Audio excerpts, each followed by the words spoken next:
Hello दोस्तों, स्वागत है आपका न्यू टॉपिक जीएसजीके में। मैं हूँ खुशबू मिश्रा। दोस्तों, आज का हमारा टॉपिक है हरित क्रांति। हरित क्रांति एक मुख्य टॉपिक है। प्रतियोगी परीक्षाओं में इससे रिलेटेड क्वेश्चन पूछे जाते हैं। आज हम डिटेल में हरित क्रांति को समझेंगे और साथ ही इम्पॉर्टेंट क्वेश्चनों को भी देखेंगे।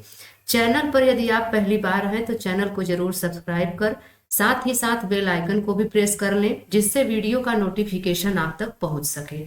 तो आइए दोस्तों, शुरू करते हैं आज की क्लास। दोस्तों, हरित क्रांति 1960 के दशक में नॉर्मन बोरलॉग द्वारा शुरू किया गया एक प्रयास था। इन्हें विश्व में हरित क्रांति के जनक के रूप में जाना जाता है। तो यहाँ से एक पॉइंट आपका कवर हो गया कि नॉर्मन बोरलॉग को विश्व में हरित क्रांति के जनक के रूप में जाना जाता है। अब कब शुरू किया गया था? तो 1960 के दशक में नॉर्मन बोरलॉग द्वारा शुरू किया गया एक प्रयास था। वर्ष 1970 में नॉर्मन बोरलॉग को उच्च उपज देने वाली किस्म हाई यील्डिंग वेराइटीज को विकसित करने के उनके कार्य के लिए नोबेल शांति पुरस्कार भी प्रदान किया गया। भारत में हरित क्रांति का नेतृत्व मुख्य रूप से एम.एस. स्वामीनाथन द्वारा किया गया। भारत की बात हो रही है दोस्तों, तो भारत में हरित क्रांति का नेतृत्व किसने किया है? मुख्य रूप से एम.एस. स्वामीनाथन द्वारा किया गया है। हरित क्रांति के परिणाम स्वरूप खाद्यान्न, विशेषकर गेहूं और चावल के उत्पादन में भारी वृद्धि हुई, जिसकी शुरुआत 20वीं शताब्दी के मध्य में विकासशील देशों में नए उच्च उपज देने वाले किस्म के बीजों के प्रयोग के कारण हुई। इसकी प्रारंभिक सफलता मैक्सिको और भारतीय उपमहाद्वीप में देखी गई।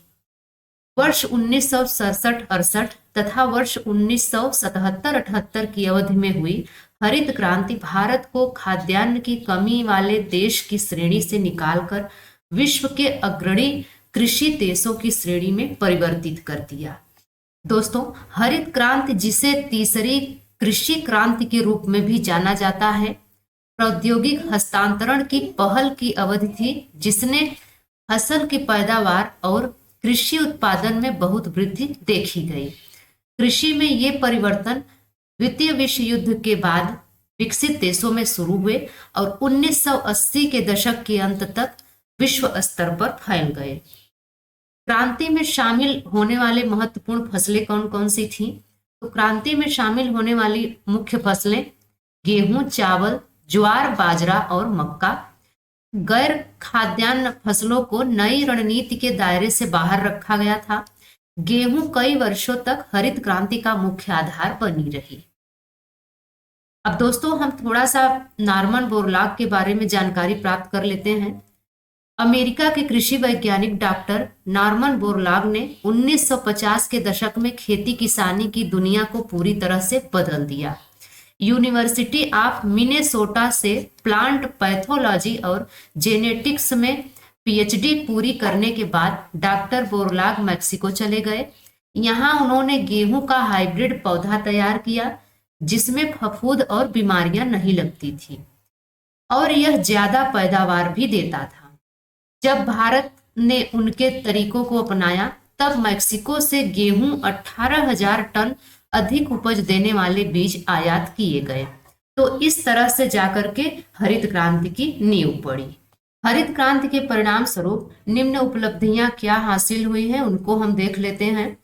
कृषि क्षेत्र में महत्वपूर्ण प्रगति हुई, कृषि की उत्पादन क्षमता में वृद्धि हुई और खाद्यान्न में आत्मनिर्भरता आई। दोस्तों, हरित क्रांति के परिणाम स्वरूप व्यावसायिक कृषि को बढ़ावा मिला, किसानों के दृष्टिकोण में परिवर्तन देखने को मिला और दोस्तों, हरित क्रांति के परिणाम स्वरूप गेहूं, मक्का, गन्ना और बाजरा की फसलों में प्रति हेक्टेयर उत्पादन में वृद्धि हुई। रासायनिक उर्वरकों का प्रयोग बढ़ा, उन्नतशील बीजों का उपयोग अधिक हुआ, सिंचाई की सुविधा में वृद्धि हुई और पौध संरक्षण तथा कीटनाशकों का प्रयोग किया गया। और दोस्तों, बहुफसली कार्यक्रम ने उत्पादन में वृद्धि की, आधुनिक कृषि यंत्रों का प्रयोग बढ़ा, उत्पादन तथा उत्पादकता में वृद्धि हुई। अब आइए दोस्तों, हम इम्पॉर्टेंट क्वेश्चनों को भी देख लेते हैं। पहला प्रश्न है, भारत में हरित क्रांति मुख्य रूप से शुरू हुई। तो भारत की अगर बात करें दोस्तों, तो भारत में हरित क्रांति मुख्य रूप से 1960 के दशक में शुरू हुई। बी ऑप्शन बिल्कुल सही हो जाएगा। भारत में हरित क्रांति की शुरुआत किस पंचवर्षीय योजना में हुई थी? यहाँ पर दोस्तों राइट आंसर हो जाएगा डी, तीसरी पंचवर्षीय योजना में भारत में हरित क्रांति की शुरुआत हुई थी। अगला प्रश्न कह रहा है भारत में हरित क्रांति की शुरुआत के समय प्रधानमंत्री कौन थे? तो यहाँ पर दोस्तों राइट आंसर हो जाएगा सी, लाल बहादुर शास्त्री भारत में हरित क्रांति की शुरुआत के समय प्रधानमंत्री थे। भारत में हरित क्रांति दिवस किस तिथि को मनाया जाता है? तो यहाँ पर दोस्तों राइट आंसर हो जाएगा ए, 25 मार्च को भारत में हरित क्रांति दिवस के रूप में मनाया जाता है। अगला प्रश्न कह रहा है निम्नलिखित में से किस वैज्ञानिक को भारत में हरित क्रांति के जनक के रूप में जाना जाता है? तो यहाँ पर दोस्तों राइट आंसर हो जाएगा बी, एम.एस. स्वामीनाथन को भारत में हरित क्रांति के जनक के रूप में जाना जाता है। कृषि में उनके योगदान के लिए उन्हें कई पुरस्कार और सम्मान मिले हैं, जिनमें विश्व खाद्य पुरस्कार, पद्मश्री, पद्म भूषण और पद्म विभूषण तथा भारत रत्न शामिल हैं। एम.एस. स्वामीनाथन का पूरा नाम है मनकोम्बु संबा सिवन स्वामीनाथन। भारतीय कृषि अनुसंधान परिषद में 1972 से 1979 तक और अंतरराष्ट्रीय चावल अनुसंधान संस्थान में 1982 से 1988 तक महानिदेशक रहे। दोस्तों एम.एस. स्वामीनाथन का जन्म 7 अगस्त 1925 को कुंभकोणम मद्रास में हुआ और मृत्यु इनकी 28 सितंबर 2023 में 98 वर्ष की आयु में चेन्नई में हुई।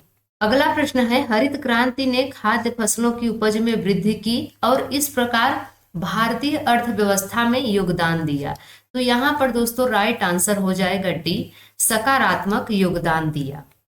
अगला प्रश्न कह रहा है विश्व में हरित क्रांति के जनक के रूप में किसे जाना जाता है? तो यहाँ पर दोस्तों राइट आंसर हो जाएगा सी, नॉर्मन बोरलॉग को विश्व में हरित क्रांति के जनक के रूप में जाना जाता है। नॉर्मन बोरलॉग एक अमेरिकी कृषि विज्ञानी हैं और मानवतावादी थे, जिन्हें 1 अरब से अधिक लोगों को भूखमरी से बचाने का श्रेय दिया जाता है। खाद्य आपूर्ति में वृद्धि के माध्यम से विश्व शांति में उनके योगदान के लिए उन्हें 1970 में नोबेल शांति पुरस्कार भी मिला था। अगला प्रश्न कह रहा है भारत में हरित क्रांति का उद्देश्य क्या है? तो यहाँ पर दोस्तों राइट आंसर हो जाएगा ए, राष्ट्रीय खाद्य सुरक्षा भारत में हरित क्रांति का उद्देश्य है। इस क्रांति का उद्देश्य उच्च उपज देने वाली किस्मों, आधुनिक कृषि तकनीकों और बेहतर सिंचाई सुविधाओं के उपयोग के माध्यम से कृषि फसलों, विशेष रूप से गेहूं और चावल की उत्पादकता में वृद्धि करना था। अगला प्रश्न कह रहा है भारत में हरित क्रांति द्वारा चावल और गेहूं की खेती के लिए किस तरह के बीज प्रचलन में लाए गए थे? तो यहाँ पर दोस्तों राइट आंसर हो जाएगा डी, HYV बीज। इसका फुल फॉर्म हो जाता है हाई यील्डिंग वेराइटीज। अगला प्रश्न कह रहा है हरित क्रांति के पहले चरण में HYV बीजों का उपयोग अधिक समृद्ध राज्यों तक ही सीमित था। निम्न में से कौन इस सूची में शामिल नहीं था? तो यहाँ पर दोस्तों राइट आंसर हो जाएगा बी, कर्नाटक इस सूची में शामिल नहीं था। भारत सरकार ने 1965 में तीसरी पंचवर्षीय योजना 1961-66 के तहत हरित क्रांति शुरू की। हरित क्रांति के पहले चरण में HYV बीजों का उपयोग हरियाणा, पंजाब, आंध्र प्रदेश, तमिलनाडु और पश्चिमी उत्तर प्रदेश जैसे अधिक समृद्ध राज्यों तक ही सीमित था। अगला प्रश्न कह रहा है निम्न में कौन सी हरित क्रांति से उत्पन्न प्रमुख समस्या नहीं है? तो यहाँ पर दोस्तों राइट आंसर हो जाएगा सी, उत्पादन एवं उत्पादकता में वृद्धि। हरित क्रांति की समस्याएं क्या हैं ये जान लेते हैं।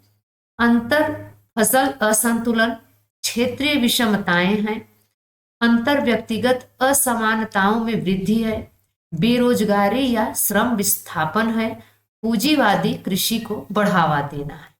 अगला प्रश्न कह रहा है भारत में हरित क्रांति के लाभ केवल तक सीमित थे। तो भारत में हरित क्रांति के लाभ केवल गेहूं और चावल तक ही सीमित थे। बी ऑप्शन बिल्कुल सही हो जाएगा। अगला प्रश्न कह रहा है सरकार द्वारा दूसरी हरित क्रांति क्यों शुरू की गई थी। तो यहाँ पर दोस्तों राइट आंसर हो जाएगा ए, टिकाऊ दृष्टिकोण के साथ कृषि उत्पादन को बढ़ावा देना, इसलिए हरित क्रांति की शुरुआत की गई थी। अगला प्रश्न है हरित क्रांति से अभिप्राय है। तो यहाँ पर दोस्तों राइट आंसर हो जाएगा सी, उच्च उपज किस्म कार्यक्रम हरित क्रांति से अभिप्राय है। अगला प्रश्न कह रहा है भारत में हरित क्रांति का पहला चरण मध्य से मध्य तक था। तो यहाँ पर दोस्तों राइट आंसर हो जाएगा डी, 1960 से 1970 के मध्य था।